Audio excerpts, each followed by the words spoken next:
ફરસાણની દુકાને મળતી કેળાની વેફર એકદમ એવી જ આપણે ઘરે પણ બનાવી શકીએ, ઓછા ખર્ચમાં ને એકદમ હેલ્ધી રીતે, કારણ કે ઘરના તેલ વાપરીને જ આપણે બનાવવાની છે. અને એકદમ ક્રિસ્પી એવી વેફર આપણી બનીને તૈયાર થઈ જાય છે, જોઈ શકો છો એકદમ. અને વેફર બિલકુલ તૂટી નથી, એકદમ આખી અને સરસ રીતે કેળાની વેફર તૈયાર થઈ ગઈ છે. એના માટે આપણે છે ને કાચા કેળા લઈ લેવાના છે ને એની ઉપરની ડંઠલ હોય ને કાઢી લેવાનું છે આ રીતના. અને પછી આપણે બધી કેળાની છાલને કાઢી લેવાની છે. અને કેળાની છાલને જ્યાં સુધી લીલું ભાગ હોય ને ત્યાં સુધી જ આપણે ઢસડીને કાઢી લેવાનું છે, કારણ કે લીલો ભાગ રહેશે ને તો વેફર આપણી થોડી કાળી પડશે અને થોડી કડવાશ આવી જશે. એટલે આપણે એ રીતના બધી લીલાશ નીકળી જાય ને એ રીતના આપણે છાલ ઉતારી લેવાની છે.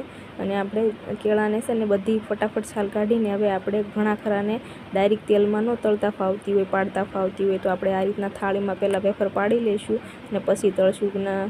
ફરસાણમાં તો ડાયરેક્ટ તેલમાં જ વેફર પાડતા તળાતી હોય છે, પણ એમ ઘણા ખરાને ન ફાવતી હોય. મેં પહેલાં વિડીયોમાં એ રીતના બનાવી હતી, તો મેં તમને અત્યારે આ રીતના બનાવી છે કે આ રીતના પણ આપણે વેફર ઘરે બનાવી શકીએ, કારણ કે ગરમ ગરમ તેલમાં આપણે ફટાફટ આપણેથી પહેલી વાર બનાવતા હોય તો ન બની શકે. એટલે આપણે પહેલાં થાળીમાં પાડી લેવાની ને પછી આપણે તેલમાં તળવા નાખવાની. અને આપણે તેલ ગરમ થવા રાખી દીધું છે અને બધી થોડીક વેફર મેં છે ને પાડી દીધી છે. ને હવે આપણે તેલ ગરમ થઈ ગયું છે, એમાં આપણે હવે એક એક કરતી નાખતી રહેવાની છે ને એક એક જ નાખવાની છે, કારણ કે ચીકણા હોય ને કેળા એટલે એકબીજા સાથે ચોંટી જાય છે. હવે આપણે આ રીતના એક એક કરીને બધી જ વેફરને નાખી દેવાની છે, કેળાની વેફરને. અને હવે આ છે ને ગેસની ફ્લેમ પહેલાં તેલ આપણું ગરમ કરી લેવાનું, પછી થોડીક ધીમી કરી દેવાની, કારણ કે ધીમી કરી દો ને એટલે સરખી રીતે આપણા કેળાની વેફર ક્રિસ્પી બને છે. કારણ કે નકર તો ગેસની ફ્લેમ વધારે હોય ને તો ફટાફટ ઉપરથી લાલ થઈ જાય ને અંદરથી કાચી રહે અને વેફર આપણી ક્રિસ્પી ન બને. હવે આપણે આ રીતના તળી લેવાની છે અને કલર થોડોક બદલાય અને તમને થોડોક અવાજ આવવા મળે ખડખડ જેવું, ત્યાં સુધી આપણે એને તળવા દેવાની છે. ને હવે આપણે આને કાઢી લઈશું ને કલર એ સારો આવી ગયો છે. ને હવે આને આપણે છે ને કાઢી લેવાની છે. ને હવે આ રીતના મેં બધી વેફરને પાછી તળી લીધી છે.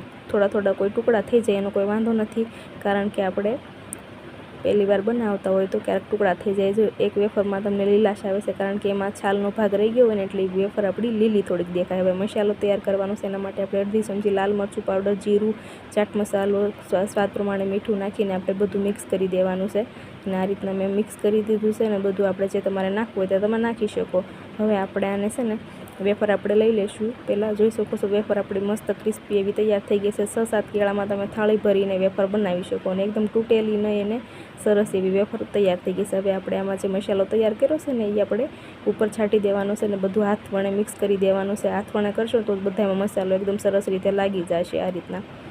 અને હવે જોઈ શકો છો ફ્રેન્ડ કેટલી સરસ વેફર આપણે ઘરે બનાવી શકીએ અને ઓછું ઘરના તેલમાં આપણે સરસ રીતે વેફર બનાવી શકીએ. તો તમને આ રેસીપી ગમી હોય તો પ્લીઝ મારી ચેનલને સબસ્ક્રાઈબ કરી દેજો.